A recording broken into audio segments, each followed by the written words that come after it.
Welcome back giving মেতে। আমি প্রিয়াঙ্কা। চলো তোমাদের দিকে 48 নম্বর পেজে যে অঙ্কগুলো আছে চলো করি। দেখো, আমার ভিডিও যদি তোমাদের ভালো লেগে থাকে তাহলে একটা লাইক, কমেন্ট, শেয়ার আর আমার চ্যানেলটাকে সাবস্ক্রাইব করে দিও। আর তোমরা আমার ভিডিওটাকে রেসপন্স করলে আমার ভালো লাগবে নতুন নতুন ভিডিও দিতে। ঠিক আছে, চলো দেখি কী আছে। এখানে আছে আমাদের গ্রামের 2403টি মাটির বাড়ি এবং 789টি পাকা বাড়ি। তাহলে আমাদের গ্রামে মাটির বাড়ি ও পাকা বাড়ি মিলিয়ে মোট কত বাড়ি আছে? দেখো, এখানে আছে 3192টি। মানে আমি এটাকে যোগ করে, এই দুটোকে যোগ করে মোট তাহলে কী আছে, এখানে মোট কত বাড়ি আছে হিসাব করি বলেছে। তাহলে মোট যখনই বললো তখন এই দুটোকে যোগ করবো। তাহলে মোট বাড়ি কত হলো?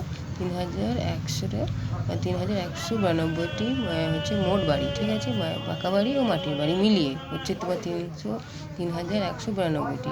এখানে দেখো আমি যোগটা করে দিচ্ছি। দেখো, 2 হাতে থাকলে 1, 9, 7 আর 3 কত হয়? তাহলে 11, হাতে থাকলে 1, 2 আর 3।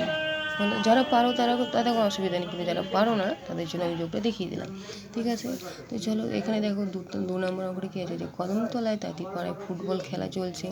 খেলার শুরুতে 3607 জন দর্শক এসেছিল, কিন্তু বৃষ্টি শুরু হয় 1 ঘন্টা পরে কিছু দর্শক মাঠ ছেড়ে বাড়ি চলে গেল। এখনও 2729 জন দর্শক মাঠে বসে আছে, কিন্তু 1 ঘন্টা পরে কতজন দর্শক বাড়ি চলে গেল হিসাব করি।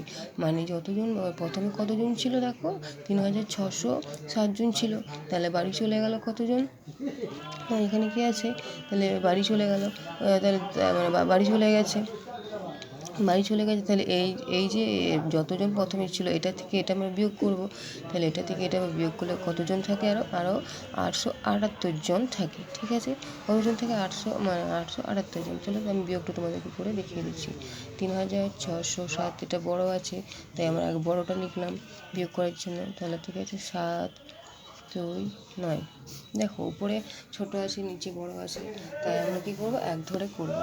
তাহলে এখানে যে 7 আছে, তাহলে আমরা এটা 17 ধরবো। এখানে 9 আছে, তাহলে কি 9, 10, 11, 12, 13, 14, 15, 16, 17, তাহলে হলো 8।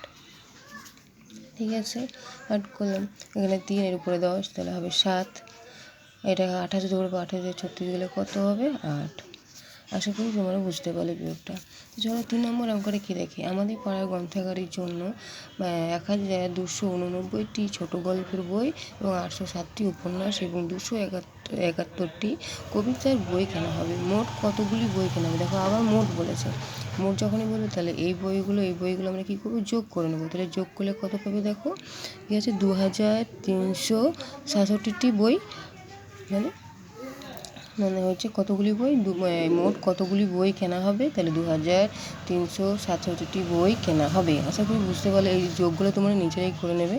তো মোট বলেছো তাই এই 3 যোগ করে এত পেয়েছি। ঠিক আছে, তাহলে কী আছে, চলো 4 নম্বর অঙ্কটা কী আছে। এবারে বৈশাখী মেলায় 895 জন মহিলা এবং 1728 জন শিশু এবং 570 জন পুরুষ এসেছে। এই মেলায় এবারও মোট কতজন এসেছে? আবারও দেখো মোট বলেছে, মানে মোট কতজন মেলাতে এসেছে, বৈশাখী মেলাতে এসেছে, সেটাই তোমাদেরকে হিসাব করে বলতে হবে।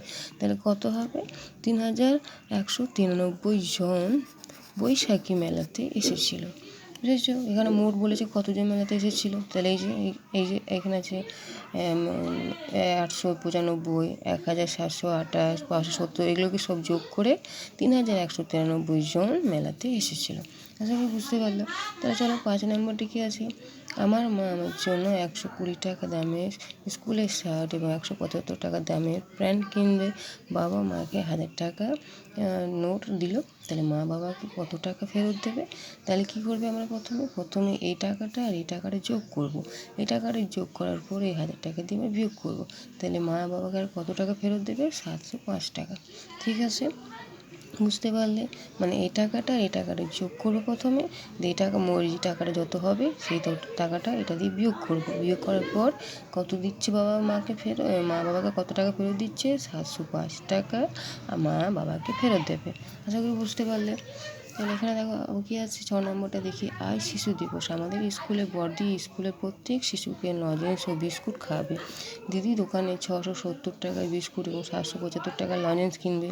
দিদির কাছে 1000 টাকা আছে। আর কত টাকা লাগবে হিসাব করি। তাহলে এই টাকাটা আমরা যোগ করব। তাহলে এই টাকাটা যোগ করলে কত হয়? 775 থেকে 670 যোগ করলে 5, 14, 1, 6, 6, 7, 8, 9, 10, 11, 12, 12 একে 13। দেখো 6, 6, 7, 8, 9, 10, 11, 12, 13 একে 14, তাহলে 14। তাহলে এই টাকাটা যোগ করে পেলাম 1445 টাকা। তার দিদির কাছে কত ছিল? 1000 টাকা। তাহলে কী হবে? আরও তাহলে কত টাকা থাকে বাড়তি মানে লাগবে? তাহলে আমরা কী করবো? 1000 থেকে আমরা বিয়োগ করে নেবো। তাহলে বিয়োগ করলে কত হবে?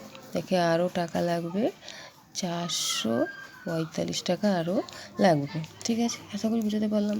তো দেখো এবার কী আছে, 7 নম্বরটা কী আছে? হাওড়া স্টেশন থেকে পাঁশকুড়া লোকাল ছাড়লো, খুব ভিড় ছিল, 872 জন যাত্রী ট্রেনে আছে। তো সাতগাছি থেকে দেখো 127 জন নেমে গেছে।